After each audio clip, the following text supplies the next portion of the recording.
Di suatu siang, terlihat seorang pria yang merupakan salah satu penguasa penjara yang baru saja dibebaskan dari penjara. Dan dia bernama John Brickner. Dijelaskan bahwa ternyata dulunya John masuk penjara karena dia telah menghabisi nyawa seorang pria. Awalnya dia dihukum 7 tahun penjara, namun karena keluarga korban mencabut tuntutannya, John pun kini dibebaskan setelah 4 tahun mendekam di penjara.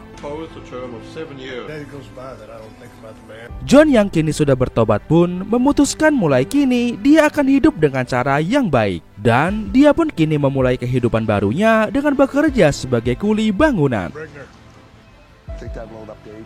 Di suatu malam, John pergi ke sebuah warung jamu untuk membeli jamu pegelinu karena setelah lelah bekerja, dia merasa badannya mulai pegal-pegal.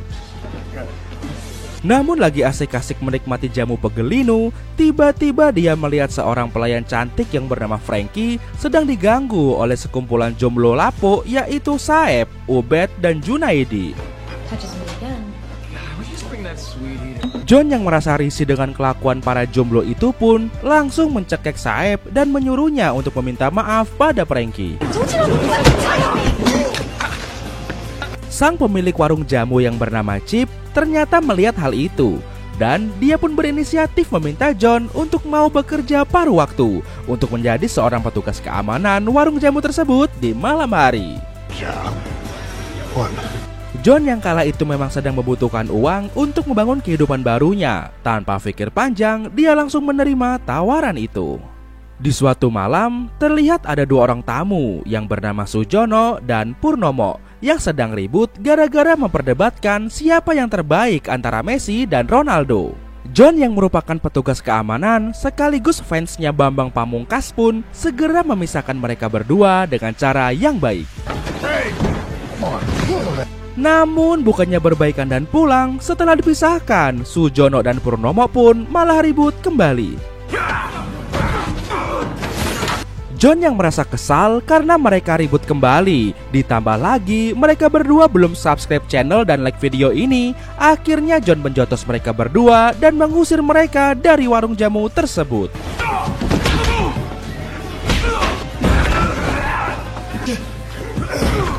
Waduh, bahaya nih.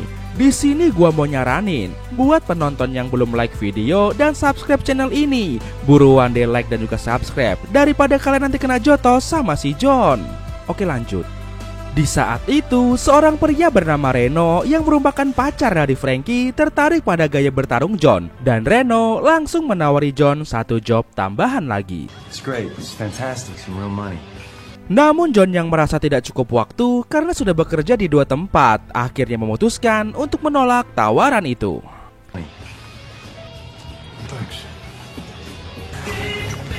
Di suatu sore, saat John pulang kerja, dia dihampiri oleh seorang wanita yang bernama Veronica, yang ternyata dia merupakan istri dari orang yang pernah John habisi, dan kini dia menyandang gelar sebagai seorang janda. John Brickner.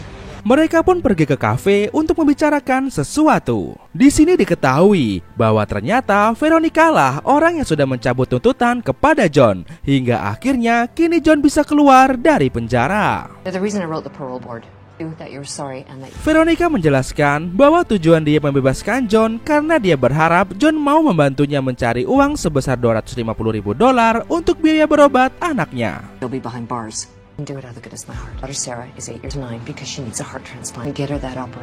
Mendengar itu, John yang ingin menebus kesalahannya di masa lalu pun dengan antusias siap menolong Veronica.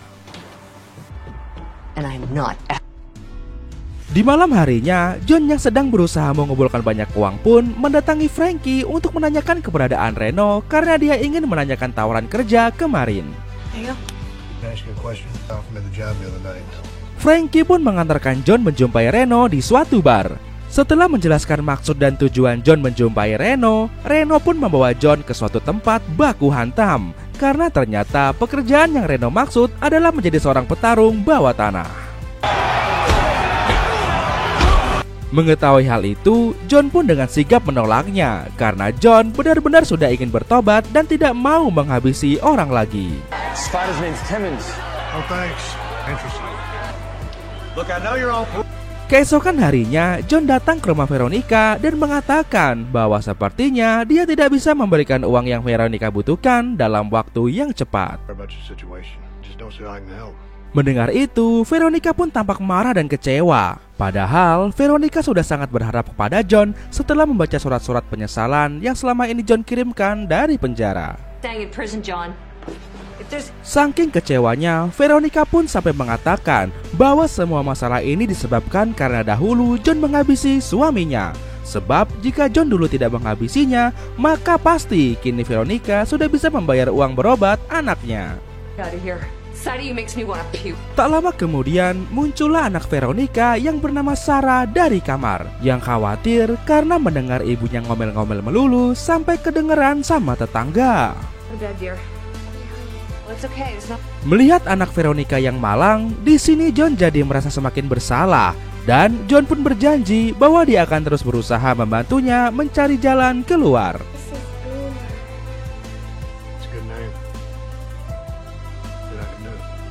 Hari pun berganti. Siang itu, John yang sedang bekerja menjadi kuli bangunan tiba-tiba dihampiri dan dimarahi oleh mandornya karena sang mandor menganggap cara kerja John terlalu lambat dan kelemat-kelemet. Dan yang lebih parah lagi, walaupun John baru melakukan satu kesalahan, sang mandor zolim ini malah langsung memecat si John. Namun tak berselang lama, si mandor zolim ini pun langsung terkena azab. Jantungnya di smackdown malaikat hingga membuat sang mandor pingsan. Melihat sang mandor yang hampir sakratul maut, John pun langsung memberikan pertolongan pertama pada si mandor. Hingga akhirnya bantuan medis pun datang dan langsung membawa si mandor ke bidan D5 terdekat. Di malam harinya, John pergi menyaksikan pertarungan di tempat kemarin. Malam itu terlihat petarung Reno yang bernama Santoso akan melakoni 2 pertandingan sekaligus. Namun baru selesai pertandingan pertama, kaki Santoso mengalami keseleo akibat tulang dengkulnya yang ternyata sudah kopong karena kebanyakan main lato-lato. Lato-lato. Let's go, big fella. You won. Okay? 5 minutes. It's fun. John yang melihat hal itu pun menawarkan dirinya pada Reno untuk menggantikan Santoso di pertandingan keduanya. You're all set. You got time for me now. Dan karena tidak ada pilihan lain, mau tidak mau Reno pun menerima John untuk menggantikan Santoso. Well, my advice. Yeah, why not? Namun panitia yang bernama Deacon, nama lengkapnya dikontrakin, mengatakan jika Reno mengganti petarung, maka secara otomatis Reno akan dikenai denda. Di sini Reno pun mengatakan bahwa dia akan melipat gandakan taruhannya dan nanti Deacon juga akan diberikan bagian jika John menang. Mendengar itu, tanpa pikir panjang lagi, Deacon pun langsung menerima tawaran itu dan nantinya Deacon akan mempertaruhkan John dengan Wolfie. Alright, good enough. Okay with you, Wolfie? Namun ternyata manajer Wolfie tidak setuju dan malah meminta Reno untuk membayar hutangnya terlebih dahulu karena ternyata Reno memiliki hutang yang banyak pada manajer Wolfie. Reno pun mengatakan bahwa dia akan memasukkan hutangnya ke dalam taruhan dan jika John menang maka hutangnya harus dianggap impas. Money, man. Training. You're gonna get your money. Dan singkatnya, pertarungan perdana John melawan Wolfie pun dimulai. You know the rules. I'm assuming that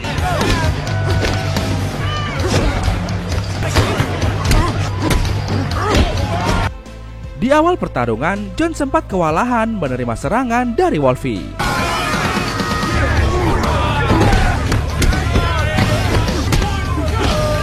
Namun ketika John sudah panas, John pun langsung melakukan serangan balik hingga membuat Wolfie tumbang.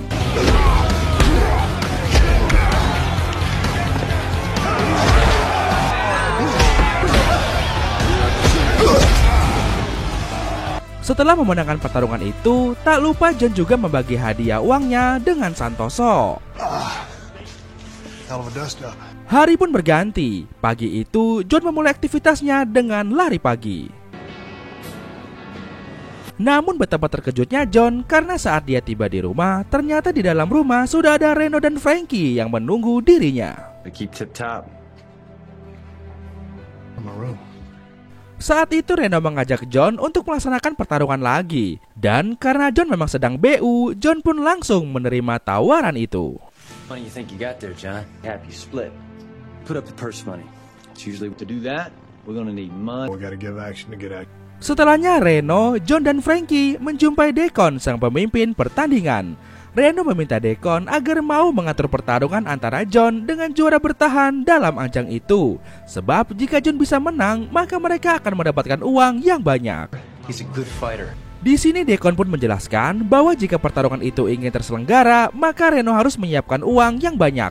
Tapi Reno jangan berharap bisa meminjam uang dari Deacon, karena Deacon tidak mau lagi meminjaminya uang. Long term, not so much, but you need to get your goddamn ear. Semua itu dikarenakan ternyata Reno adalah orang yang memiliki banyak hutang di mana-mana. Outside for a minute, let me talk to you. People aren't gonna want to dance with you for king who is trying to settle account. Tidak mau menyerah begitu saja, Reno pun mengajak John ke sebuah dermaga untuk menjumpai temannya.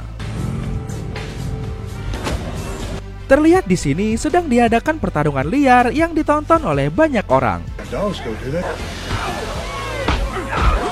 Singkatnya, Reno pun menyuruh John dan Frankie untuk menunggu di lapangan, sementara Reno pergi sebentar menjumpai temannya yang bernama Nestor. You guys hang here for a second? Di sini ternyata Reno ingin meminjam uang kepada Nestor. Namun bukannya dipinjami uang, Nestor malah menyuruh anak buahnya untuk ngegebukin si Reno. Karena ternyata Reno sudah memiliki banyak utang pada Nestor yang belum dibayar. I've heard you paid off Trini. Owe you money? Come on, Nestor, come on. Melihat itu, John pun segera menghampirinya dan meminta Nestor untuk menghentikannya. Selain itu, John juga berkata bahwa dia mau bertarung melawan petarung Nestor. Dan jika petarung Nestor bisa mengalahkan John, maka John akan membayar seluruh hutang Reno pada Nestor. You let him go free and clear. Singkatnya Nestor pun setuju. Dan pertarungan pun dimulai. Let him go. Minutes. Be ready. Di awal ronde, John diserang habis-habisan oleh petarung Nestor.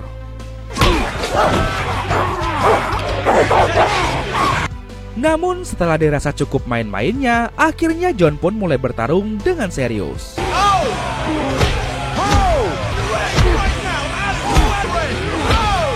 Dan akhirnya John pun menang. Setelahnya John, Reno, dan Frankie pun memutuskan untuk pulang. Namun di tengah perjalanan, Reno mampir ke sebuah toko barang antik untuk menggadaikan cincin batu warisan bapak moyangnya yang berasal dari Gunung Kidul. Give me $5,000. He's cufflinks. Hal itu Reno lakukan karena mereka masih harus terus mengumpulkan uang supaya cukup untuk menyelenggarakan pertarungan John dengan sang juara bertahan. Setelahnya John memutuskan ke rumah sakit untuk menemui Veronica.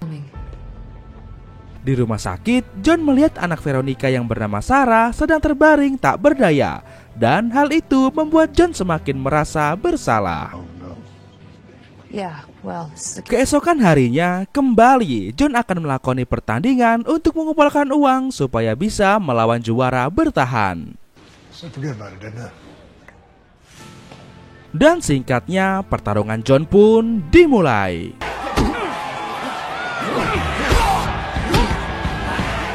Satu persatu para petarung pun berhasil dikalahkan oleh John. Dan berkat kemenangan demi kemenangan yang John dapatkan, kini nama John pun semakin terkenal di dunia pertarungan bawah tanah.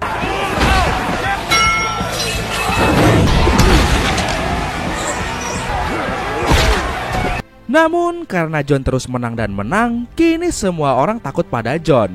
Bahkan tak ada lagi yang mau melawan John. Hingga akhirnya John sudah dianggap sebagai salah satu penguasa pertarungan bawah tanah. Di suatu malam, John pergi menjumpai Frankie. Dia bertanya kepada Frankie kenapa dia mau berpacaran dengan Reno.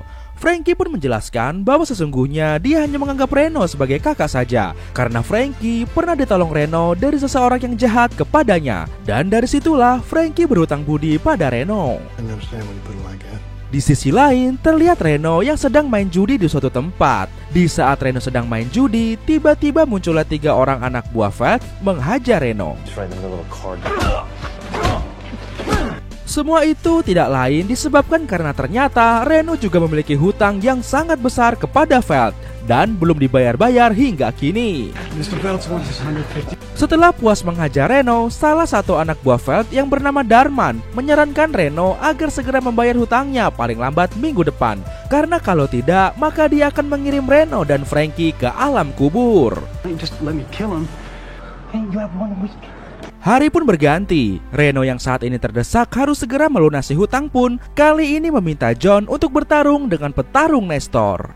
Petarung tersebut bernama Yayo. Dia adalah mantan tentara bayaran terbaik yang berasal dari Meksiko. Really ugly with this guy. Dan tanpa basa-basi lagi, pertarungan pun dimulai.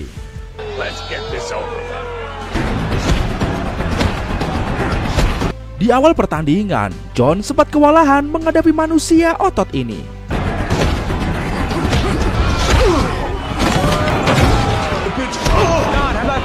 Namun John pun melakukan serangan balik dengan jurus andalannya yang sering dia pakai waktu masih jadi pemain SmackDown.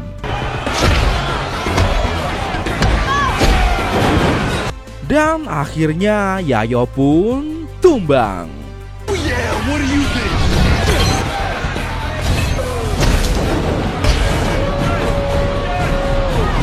Setelah kemenangan itu, mereka pun memutuskan untuk merayakannya dengan minum temulawak bersama. Cheers. And his size. Namun lagi asik-asik minum temulawak, John mendapat panggilan telepon dari Veronica. Where are you? Veronica? Merasa ada yang aneh, John pun langsung bergegas pergi menjumpai Veronica. Veronica! Dan benar saja, sesampainya di rumah Veronica, John mendapati Veronica yang sedang menghabisi dirinya sendiri. Oh, shit. Dan tanpa pikir panjang, John pun langsung membawanya ke rumah sakit. Car. Di rumah sakit, Frankie meminta John untuk memberi penjelasan tentang apa yang terjadi sebenarnya. About?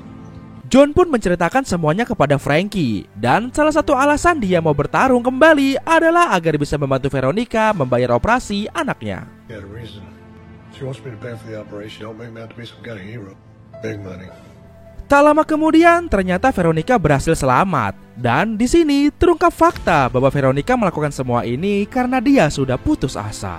Say anything. Saw the letter. And I'm doing everything I can.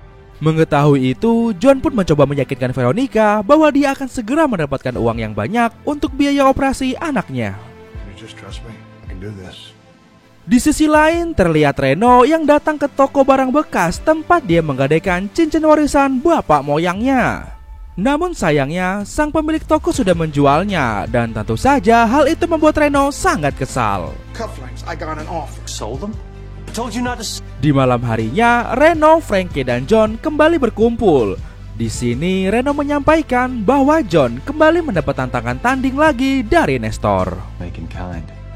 But Nestor called, looking for a revenge match. Hingga esok harinya, mereka pun menemui Nestor dan Reno meminta untuk menaikkan taruhan pertandingan ini kepada Nestor. Nestor pun setuju, namun dengan syarat John akan dinyatakan menang jika berhasil membuat Nestor menyerah. It's $150,000. You have to go that high. The extra money, I could whip. Fine. Beberapa menit sebelum pertandingan, Reno yang sedang di toilet dihampiri anak buah Veld yang datang untuk kembali menagih hutang. Di sini Reno pun berdalih akan membayar setelah pertandingannya selesai. It's your lucky day. I got you. I put all my money on the fight. Dan singkat cerita, pertarungan pun dimulai.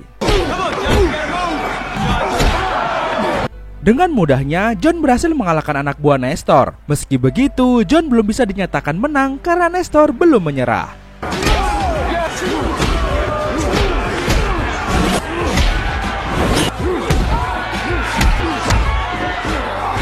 John pun terus menghajar anak buah Nestor sampai Nestor mau mengatakan menyerah.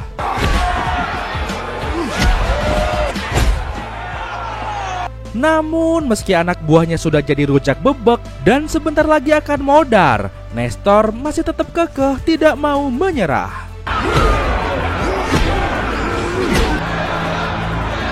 Akhirnya John yang tidak mau kebablasan menghabisi nyawa orang lagi pun memilih pergi meninggalkan pertandingan ini. I'm done.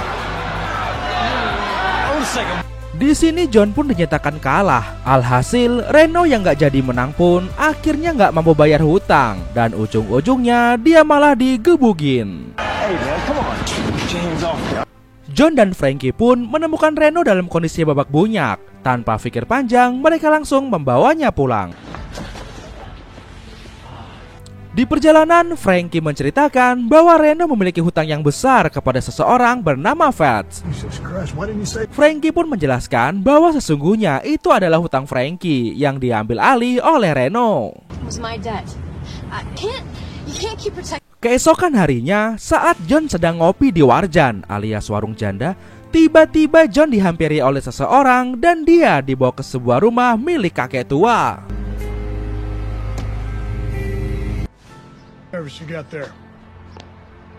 Saat mereka bertemu, sang kakek langsung mengucapkan terima kasih karena ternyata mandor yang dulu pernah John tolong saat kena serangan jantung adalah menantu kakek tersebut.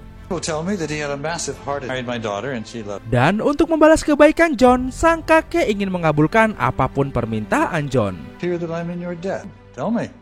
Awalnya John menolak, tetapi karena sang kakek terus memaksa, akhirnya John pun mengatakan bahwa dia ingin menyelamatkan nyawa seorang gadis kecil. Dan John ingin membayar operasi jantung anak tersebut sebesar $250,000.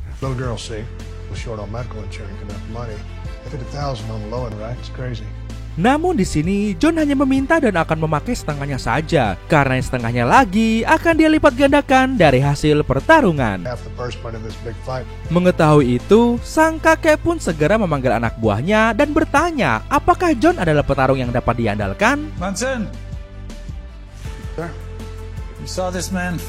Namun ternyata anak buah kakek itu adalah Darman, orang yang menghajar Reno. Dan dengan kata lain, berarti si kakek ini adalah Feltz.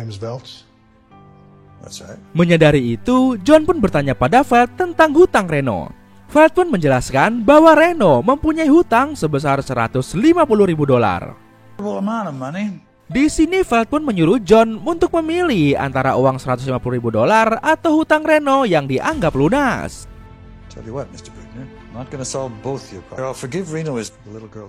John yang sudah gak tega melihat Reno temannya digebukin, akhirnya memilih agar hutang Reno dianggap lunas.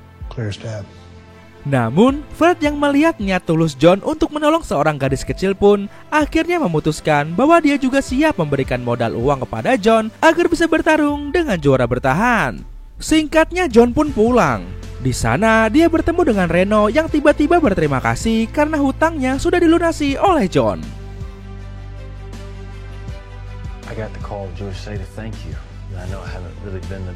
Tak lama kemudian, Frankie memberikan telepon dari Deacon kepada Reno yang mengabarkan bahwa sudah ada orang yang membayar biaya pertarungan John dengan juara bertahan.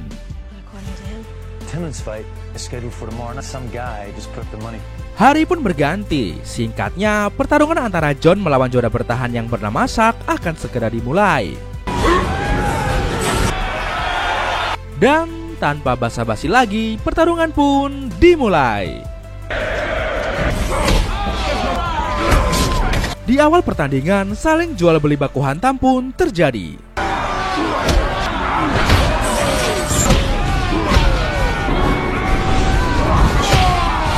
Hingga tiba pada suatu momen, Chuck melepaskan pengait tong yang membuat banyak tong terjatuh, hingga John pun nyungsep di kolam oil. Melihat itu, seluruh penonton pun menganggap John sudah koit dan Chucklah pemenangnya.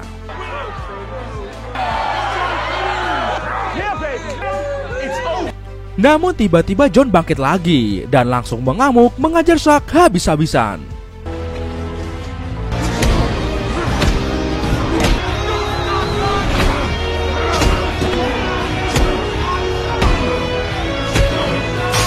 Dan dengan pukulan Saitama, John pun menang.